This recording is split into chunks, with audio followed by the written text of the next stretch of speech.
Hello everyone, this is Shannon from That's So Po, and today I'm here with my husband, Sush. Hello. And we are going to be talking about the Hugo finalists for the novel category. We have already done some videos for the short stories, novelettes, and novellas, so I will link those below. But today we're talking about the 6 finalists for the novel category. So we're going to go through this from lowest ranked to highest ranked in my order. Sometimes Sush and I have a lot of overlap, but sometimes we have differences as well. But the first 3 that we're going to talk about, Sush is going to talk about because 2 of them I either didn't pick up or I DNF'd. So first off, starting from the bottom of the list is Harrow the Ninth by Tamsyn Muir. This is book 2 of the Locked Tomb trilogy, which started with the really popular Gideon the Ninth. And it follows the viewpoint of Harrow, who we are introduced to in book 1. And if, say, for example, you liked the world building in Gideon the Ninth, but Gideon's personality and humor didn't completely land for you, this book might work better. Having said that, I do want to point out that you can't skip book 1 and go straight to book 2. Harrow is something that I really liked as a viewpoint character, and is someone who I really liked as a character, and I liked her drive, I liked her kind of like ruthlessness, and kind of like as she develops along the way. And this book does something really interesting. Many books have this notion of an unreliable narrator. Harrow is an utterly reliable narrator in that she is narrating things as she knows them. But if you've read book 1, you'll find that some of the things that she believes to be true are at odds with what you have read in book 1. And so what this book is essentially a mystery of what happened between book 1 and book 2 that leads to that discrepancy. And so you can read this as a mystery, and it is utterly exciting all the way, I think, for me, till about the 60-70% point, where I felt like the reveal did not quite match up to what I was hoping it would be. So I think that is something that I struggled a little bit with. I was really looking forward to this book going in, and I enjoyed most of it, but then it kind of didn't deliver in the end. And unfortunately, I'm going to have to say that I felt so let down by the reveal that I don't know that I'm looking forward to book 3 in the series. And that is really a pity going in. I also want to mention that while the, writing really worked for me, there's a substantial portion of the book that is written in the second person and is written it's a mystery reveal, a mystery resolution, so to speak, that's going on, that I know that a lot of other people have found a little confusing. So I can't wholeheartedly recommend this universally either. I mean, it's got a number of issues, unfortunately. So while the world building is really good, and I think the fantasy is definitely something that you can kind of lose yourself in, there are issues with this book that put it at the bottom of the list. And for me, it is unranked because I didn't even pick this up. I had tried the first book, Gideon the Ninth, and DNF'd that very early on, mainly just because I was not a fan of the humor style and the tone, even though I found the world building pretty interesting. So it's just not the series for me, so this one's going unranked. Next up, we have Black Sun by Rebecca Roanhorse, and I'm really sorry to see this as far down as it is. This is a book that I was really looking forward to. We'd heard Rebecca Roanhorse kind of intro a chapter way back, and we absolutely loved the sound of it. Unfortunately, the aspects of this book that didn't work for me. The world building in this book is really, really good, and it's something, the story actually, that in terms of pacing and in terms of character arcs, actually is pretty good. But I tend to be very heavily character focused, and there were 4 viewpoint characters in this story, one of whom I didn't care so much about, but I think is a favorite of a lot of other people. But that character followed kind of like a very anime-ish power growth kind of arc, which I find a little Gary Stu-ish. And then another character that I really wanted to like I felt like she was basically a major letdown for me, and it was just difficult reading the chapters devoted around her. There is another character who I really liked from the outset, and I wished we heard more from her. But as time went by, we saw less and less of her. It's kind of almost a fade to background, and I hope in book 2 we see more of her. But I was kind of like a little disappointed of my favorite character in this lot not being given enough screen time, so to speak. And the fourth character is a really interesting character, but gets introduced only partway, and I feel again there's a lot of setup for book 2. Which then brings me to another aspect where a lot of complaints about this book is that it kind of leaves you waiting for book 2. And I think that's accurate. But it's more like this feels like the first act of a book rather than a full book in itself. It's almost like the the characters are just getting set up to then go ahead, and you're just getting to the point by the end of the book that okay, the story is getting started. And that felt off to me. It feels like in a trilogy or in a multi-book series, each book should semi hold on its own in a sense, and I felt like that didn't quite happen here. And the characters that were in some sense being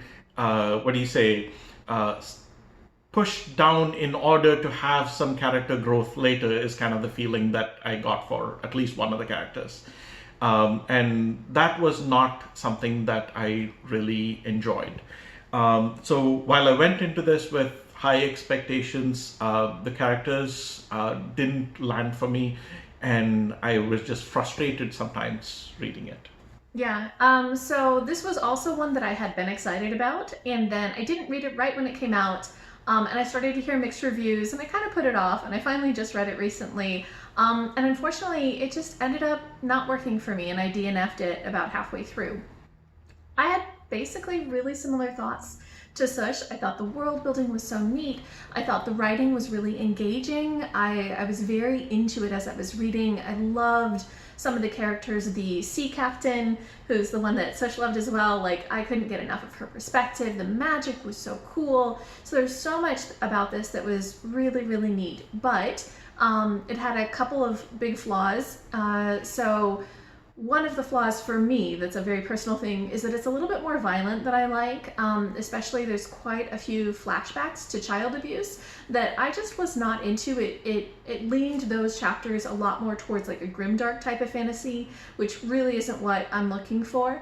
Even though I wouldn't say that the book overall is grimdark, but those chapters really felt that. And I just did not like that. There was also, like Sush said, one of the characters, the sun priest, was such a frustrating character, and not in a dislikable character sort of way, but in a this doesn't make sense sort of way, where you're given a character who is supposed to be somewhat savvy in that she's come from a very disadvantaged background, and she's risen above that into the ranks of this priesthood and been selected to be, this high priest. But we join her after she's been the high priest for a few years, and she has zero political savvy. She knows absolutely nothing of what's going on. She's completely surprised every single time anything happens. For example, there is a rebellion sort of growing in her city, and she's so surprised. It's like, but it's been growing for decades, and did you not have any intel on this? And every time something happens, she's just totally unaware. And it feels so strange to have somebody who should be incredibly crafty and wily, who should be incredibly politically savvy as the leader of this priesthood, and instead she's completely naive. And so every chapter that I spent with her was frustrating for me, and it just didn't make sense. And I had to put the book down every chapter that I had with her because I was annoyed, and try to come back to it later after I'd kind of, gotten over that. And then finally I just decided not to come back to it. So that kind of ruined the book for me. But I think that, that could just be a personal thing. And a lot of other people love this. But for me, I just couldn't get into it, so it's unranked. And then at number 4, we have The Relentless Moon by Mary Robinette Kowal. And this is book 3 in the Lady Astronaut series.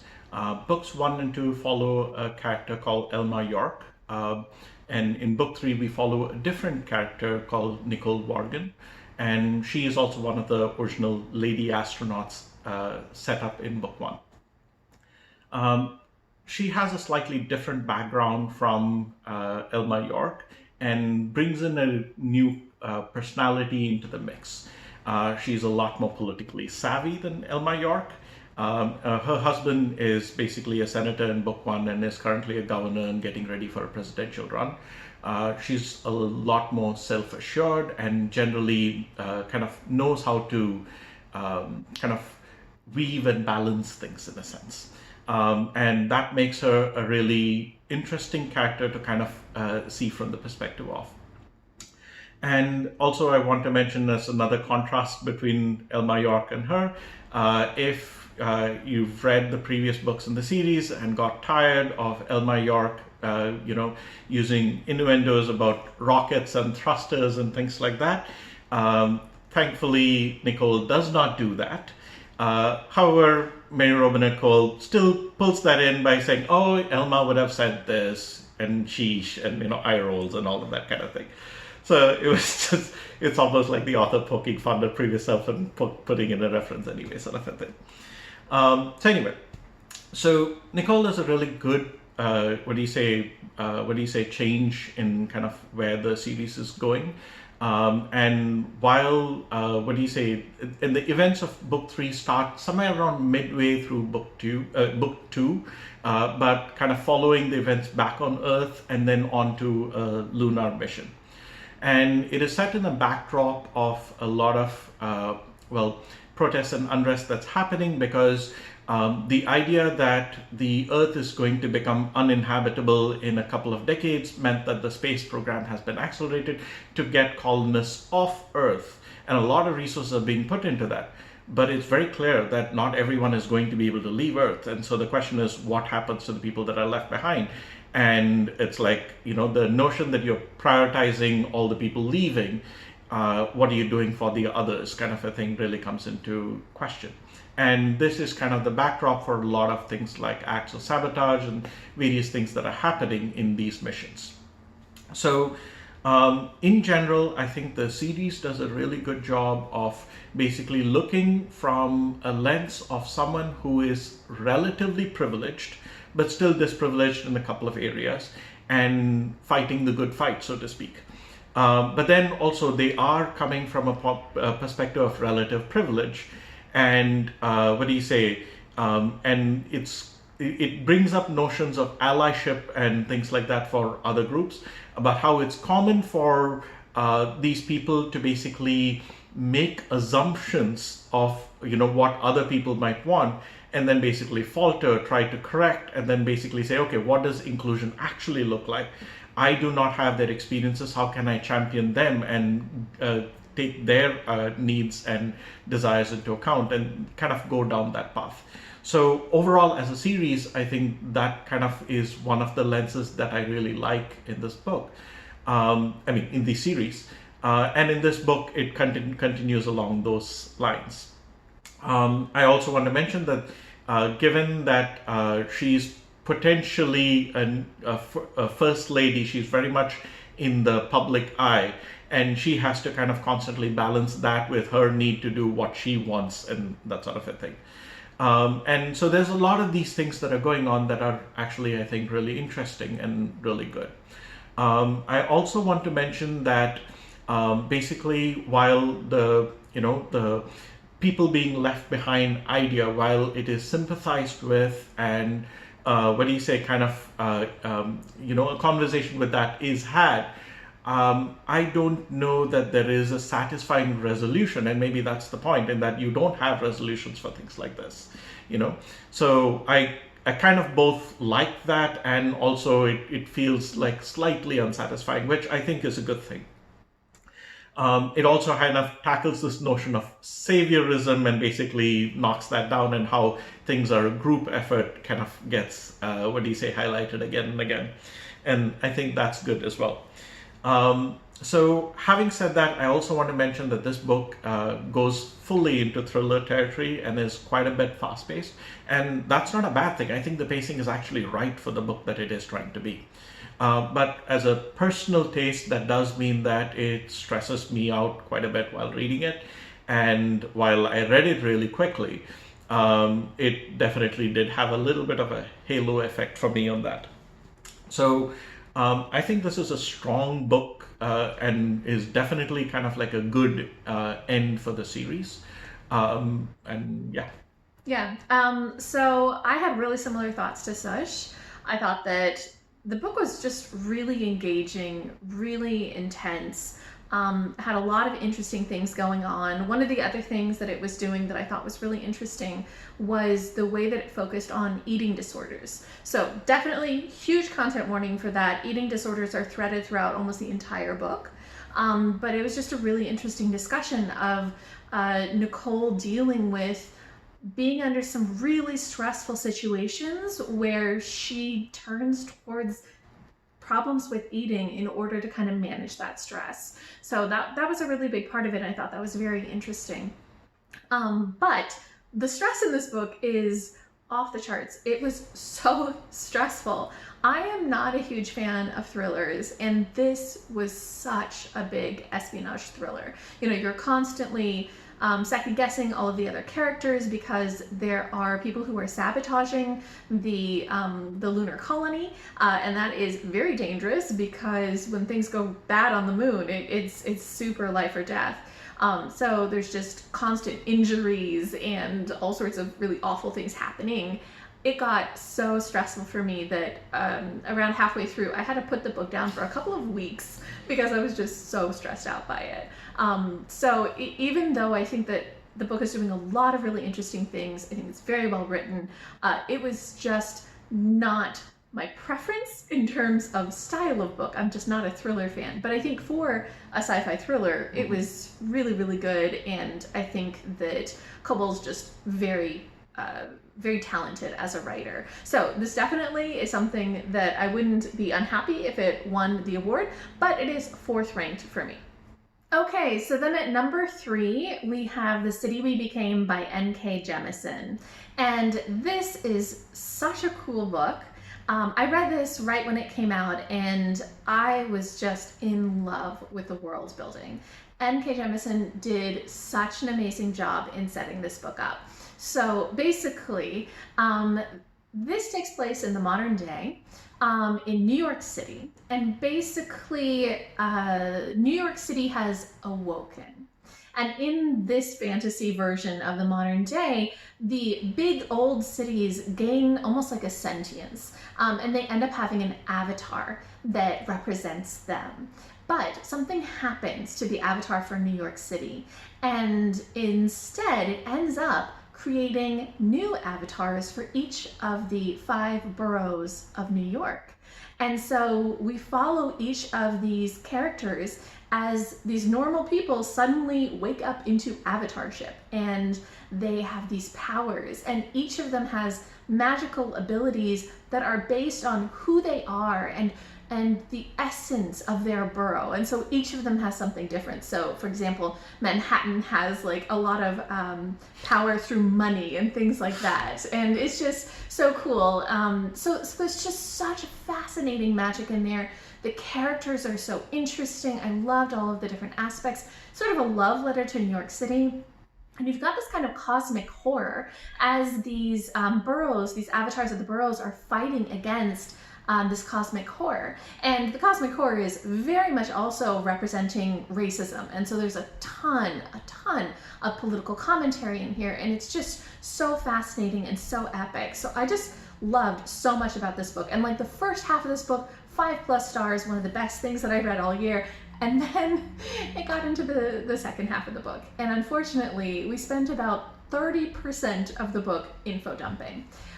I am not a fan of info dumping. Info dumping is one of the things I dislike the most in stories. And so to spend 30% of the book info dumping, it really dragged down the book for me. And then the ending just what didn't even feel as epic to me as all of the mini fights that had happened in the beginning. So it just ended up being a little bit disappointing towards the end, even though I loved the beginning of it so much.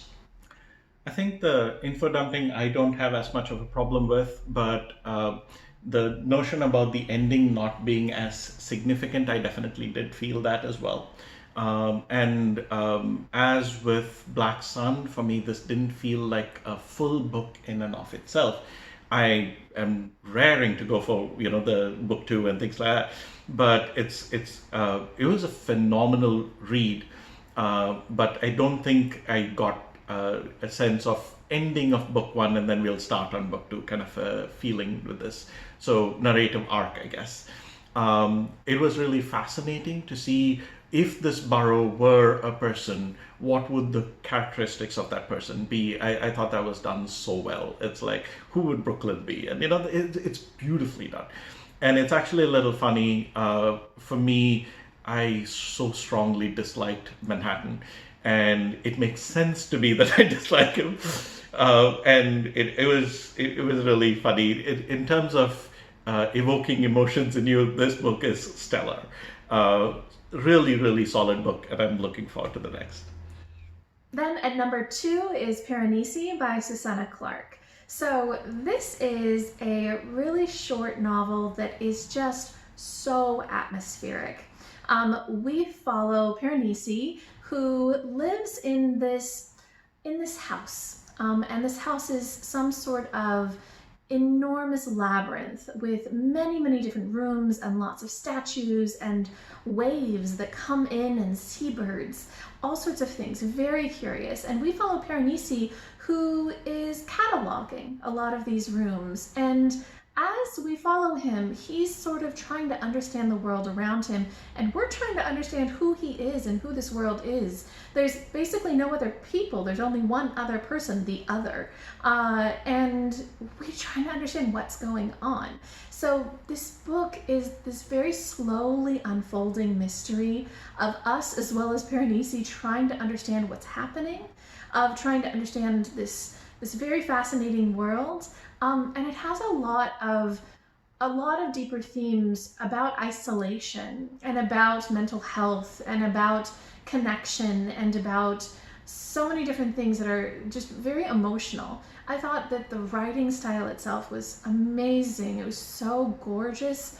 And just that atmosphere, the almost desolation of this labyrinth, it was just beautiful. You found yourself completely immersed in it. If you're looking for plot though, don't look to this book. There's really very little plot, but if you're looking for that beautiful atmosphere and kind of the emotional pull, I definitely found it here. Even though I felt like it took a little bit of time for me to fully immerse in the story, I just really enjoyed the reading experience. And it's kind of like, you hear this thing about it's not about the destination, it's about the journey. This is a journey book. Okay, the environment is utterly delicious, and Piranesi is such an innocent character, and he's constantly like trying to take a scientist view, kind of cataloging and figuring out, but he also jumps to these conclusions which are just like, okay, that makes sense to you, but why does it make sense to you? And it's just so beautifully done. I think that among all the books that are there for the nominations this year, I think The City We Became and Piranesi, for me, are doing something new, and it felt fresh in that sense. I mean, there are other things that are good about other books of this, but in terms of newness and in terms of experience, these two really did it for me. And it's just beautiful read, yeah. And then at number 1 for my ranking is Network Effect by Martha Wells. So this is the 5th book in the Murderbot Diaries series, and it's everything that I wanted it to be. Basically, we follow Murderbot on another adventure, another action-filled story where it is trying to help out its human companions and also interacting with a lot of non-human companions. And it was just what I needed. I think that 2020 was an interesting year for all of us, and this brought so much joy. When kind of like the world around you feels a little bit crazy, this is the kind of book that you totally immerse yourself in and escape in, and you feel so good afterwards. Murderbot is such a lovable character, somebody who is just trying to figure out what it needs, what it wants, who it is, trying to kind of do what it feels is right while also dealing with its own antisocial habits. The banter in this is adorable. I loved the growth arc for Murderbot as it's trying to kind of develop emotionally, and the other characters it filled my heart with so much warmth.